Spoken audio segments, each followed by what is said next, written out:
Love your artists. Okay. So ladies and gentlemen, right now, Gaga Millions in the building. In the count of 3, we're going to make it happen out tonight, ladies and gentlemen. 3, 2, 1, 1.5, 0. Happy birthday to you. Happy birthday, dear baby. Happy birthday to you. Sebo, tata. Omanyi sunga mukoka tono. Nene tuterera. Tuzene. Tinewankubadde tuba mu Kamoli naye waliwo bye tukkiriza ebyaddala. You represent us. Na buli kimu nasanyuka nnyo nali nva Bungereza nenzira n'alufa namugamba nti kati ndi muwagizi wa Express bwe tulinga Ronaldo jadda kati gye tudda kati tuli bawagizi ba Express era tujja kutuuka tugambe bannaye kati omuwagizi waffe mutuwongezese essebo sebo taata temuli mwenge onono media Bukenya media yakwagala nnyo okushifa omukyalo oyo jjayo entwe ennene nnyo bwenna tuzze kwagala lwakubanga okushifa bakwatako mu bugalo lwakubanga munange ebirabo ebimu ssebo taata batuganya obbireeta era kyenkutte wano kyenjogerako kubanga ebirabo bye nnaayogera bajja kuŋŋamba nnimba naye I want to say we celebrate you ebyaddala bebe so nga biri byonna bivuddewo naye tuli bannayuganda na buli kimu ebigambo biri wano is branded for you era nga we mbiraba bannange omanyi abannayuganda abamu biri siudi bino si byekatwe sebo ntunuze eno byebyo bulandi nga we mugiraba weeri champagne bamukoledde bebe champagne mukimanyi teguba mwenge kino kyoli mukola okwetonda ku bigambo byasoyogerera bebe kulu sebo anti ekyo kankidde mutogatta campaign na bino waliwo tuba mu campaign tekitujjaako okuba bannayuganda tekijjaako okuwagira bebe kyenkugambye nti nali nzira Alpha yali angamba nti yava France nina bye namugamba ne mugamba Alpha nze nkwagala nnyo check my page buli kyokola kyonna n'ebifaananyi omwali kwasa nagenda nenda omupiira gwa Arsenal because of you because we love this guy nti biri bibaawo naye tusigalanga bannayuganda anti yawula campaign na bulijjo lwakuba gwe toli muganda kati nze ali hafu muganda kankunnyonnyole mugambe nti kakati oba ku mulimu gwe bakusasula okukola bakusasula onkube era nagokwogedde lwaki era tekijjaawo anti kati kino kyenkugamba mbabuulira ebyaddala nkigambye navyo nti nze nali ssebo natandika okulaba mu deviate eyali oyo mu Jamaica you didn't know era lumu nakulaba wajja wayambala jini ng'erimu ebisawo bingi the way you looked the stardom you looked n'ennyimba paka ne kaakati mzeeyi kati ekyo tekijjaawo nsobola okuba nga kyempagira kirala naye kyawagira kirala naye tekijjaawo kya completions eziri campaign kyembagamba ekyo mukiveeko individualism eyo obudde bujatuuka ate ebintu bya internet tebibula bisigalayo so omuntu ajja kutuuka ng'oli ku budde obukyamu ate olaba bakuleetako empingo oli agambe nti 20 years ago wakosa erinnya lyange obulamu bwange bwafa okitegedde so otherwise byebimu ku bintu byenjize wa Museveni waliwo abantu nze nsonyiwa 98 ndekayo 2 wabeerawo abamu besobola kusonyiwa nga kuba ndi muntu ate era okitegedde botta omwana wange yadde Bible ne Quran bigamba sonyiwa sikusonyiwa naye ate bw'onyingira ennyo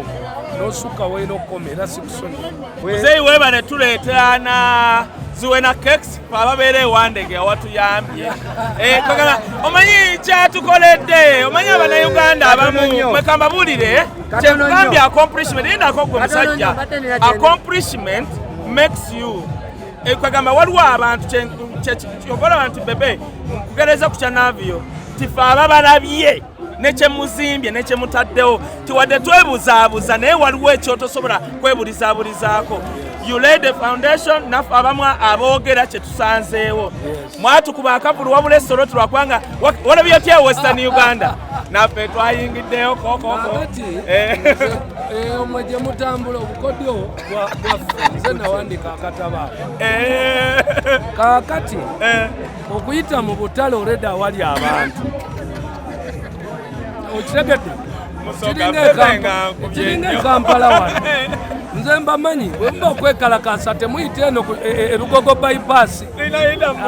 mugenda ne muyita ewandegeya ne muyita ewa kiseke wajjudde so kiri oke tobola nti ffe ku street tetulumbirako ne MK ffe mutusanga mu kisaawe n'okuba drone waggulu noyange ekisaawe kikoze ekiti naye kati mwe mugira muyita mu butale tujja kwesanga mu ballot box ku lwaleero mwenna mugende muwagire Navy ku Sheraton muwagire ne Gravity erugogo lwansonga nti baana bato tetwetaga kubalaba nga ate babeera mu losses. Navy ayimbye ebbanga avudde wala ne Gravity avudde wala, so nsaba mwenna ng'Abannayuganda mugende mubasupporting abaana, then ne olunaku lwa Shiba ne Sinde werujja mwenna mugende mubasupporting. Jasula kwaffe tuli timu iPhone wetute gye twekubidde tukole tutya ekyo kati nze mbakkiriza mulondo oludde naye kasita musasula naye bate nenkane yammwe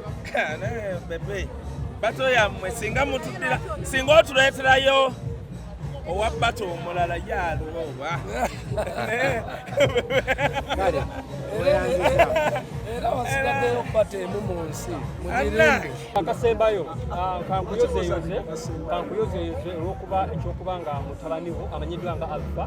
yatuuka kuba nga aba express basobola okuba nga bamulungi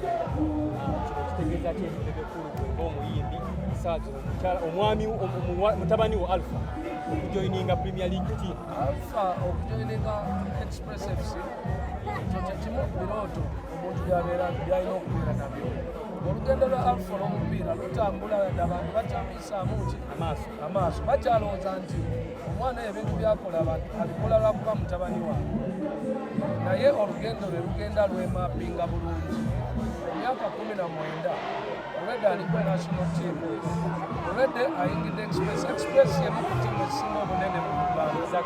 tiimu ezirina history nga ne bw'oba ogamba ki ne bw'oba ogamba kitoli kijjawo. Express is among the top best teams in Uganda, so kuba mukisa mwamaanyi nnyo. So nasiima nnyo era neeyongera okusaba Abannayuganda mudde mwenna abawagizi nayo tuwagire Express kubanga etiimu esinga bafaani ab'amaanyi babolaba olumperetu lwa Arsenal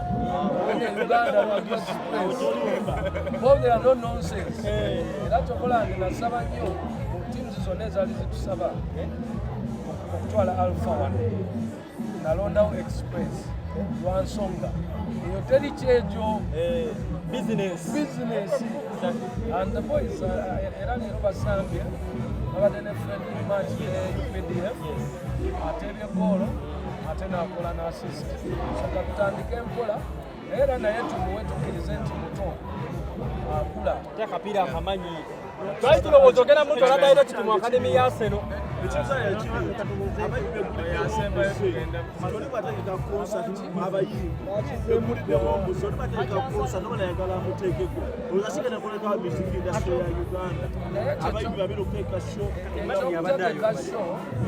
omulala n'amuteekako sitimira